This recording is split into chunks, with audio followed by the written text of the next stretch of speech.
So we're going to look at logarithms and the derivatives of the logs. First of all, you do need to know all the properties of logarithms that you have learnt in pre-calculus. So just to go over them, if you have an exponent with a base b and it's raised to a power of log with the same base of x, then it just becomes x. And if you have a log with a base of b to the power of x, it also just becomes x. These are two of the, I guess, definitions of logarithms. For the laws of logarithms, there are a couple of different ones. You should know all of these. None of these will be provided. These are expected to be known. If you have any base of 1, then it's going to be equal to 0 because b to the 0 is always equal to 1. If you have a log of base b of b, it's also going to be equal to 1 because b raised to the power of 1 is equal to b. And if you have multiplication of x and y, then you have an addition statement. If you have division of x over y, then you have a subtraction statement. And if you have 1 over x, you have a negative, a log base b of x. Another one is when you have anything to a power, the power always comes out front. So you have n log base b of x. There is also the change of base formula that you need to know as well. So log base b of x, you can rewrite it with log base of a, and a can be anything, of x all over log base a of b. Now, generally, in the past, we've always converted these to base 10, so that way you can plug them in your calculator quite easily.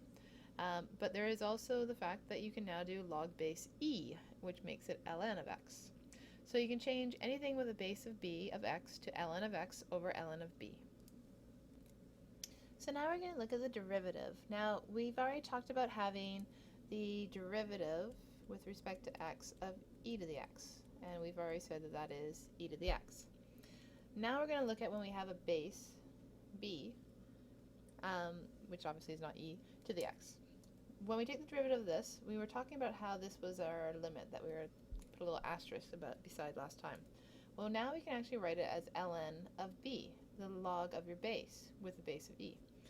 Now, because here, this technically is the same thing as saying log base e of e times by e to the x. This just becomes 1. That's why it's the same formula, it's just that you don't see it because the natural logarithm works nicely. So, this is our formula for any base for any exponent of x. Now, the derivative of the natural logarithm, when we take the derivative of ln of x, we get 1 over x. And one thing we're going to have to look at is now that we've got this definition, whenever we have a function here, so some function in terms of x, ln of that function, we're going to have to use chain rule, right? So this is what's going to get plugged into our denominator, and then it gets multiplied by the derivative of this. So that's why we get f prime of x over f of x. So here are a few examples. So for the first one, we have the derivative with respect to x of 2 to the 3x. Now you can set your f of x to be 3x and the f prime of x to be 3, and then we'd have 2 to the f of x ultimately, right? Or if you want to use u and u prime, either or. Either way, you'll get your ln of your base times by 2 to the 3x multiplied by the derivative, which is then the same thing as 3 ln 2 to the 3x, which you can simplify that down. This portion right here is the same thing as ln 2 cubed times by 2 to the 3x, which is then the same thing as ln of 8 times by, and if we actually apply the powers, it's 2 to the 3 times x, 8 to the x. So that's one way of doing it. You could have done the 2 to the 3 first and then just had 8 to the x and worked with that. You would have got to the same thing. The second one here, now we've got a function inside the ln function.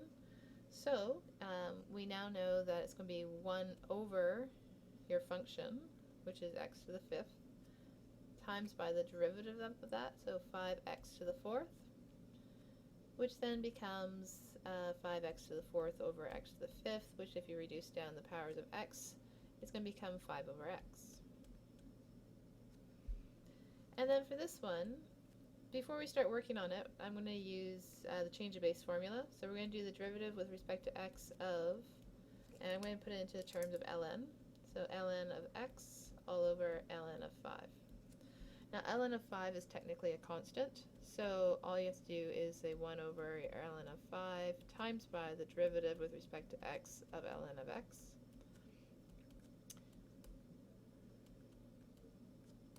And the derivative of ln of x is 1 over x. So you can write it as 1 over x ln of 5. So now we're going to look at the integral of y equals 1 over x, or the antiderivative. So the integral is basically the absolute value of x when we take the natural logarithm of it. The domain for y equals 1 over x has this condition that x cannot be equal to 0. Now when we look at the definite integral, the a to the b, then we know that ln of b minus ln of a, and we put the absolute values around b and a. Because it's subtraction, we know that we have division, and if they have the same sign, they will cancel each other out, and that's ultimately why we can write it as ln of b over a. So by using this fact, we can then say the integral from 1 to x of dt over t is going to become your ln of x minus your ln of 1, and if we write that as a fraction, it becomes x over 1, which becomes just ln of x. So now we can evaluate the definite integral of these types of problems, where before we didn't have the tools to do so. So if we look at this one here, and we set our u to equal x squared plus 2, our du to be 2x dx. We can see we have the x dx, so we can divide both sides by 2, and then we'd have our x dx that we need. So we have then the integral from 1 to 3, no, actually not from 1 to 3, we'll call it g of 1, g of 3. The half will move out front, 1 over u du. Then it's a straight substitution. So we can write that it's going to be 1/2 times by ln of u evaluated from g of 1 to g of 3.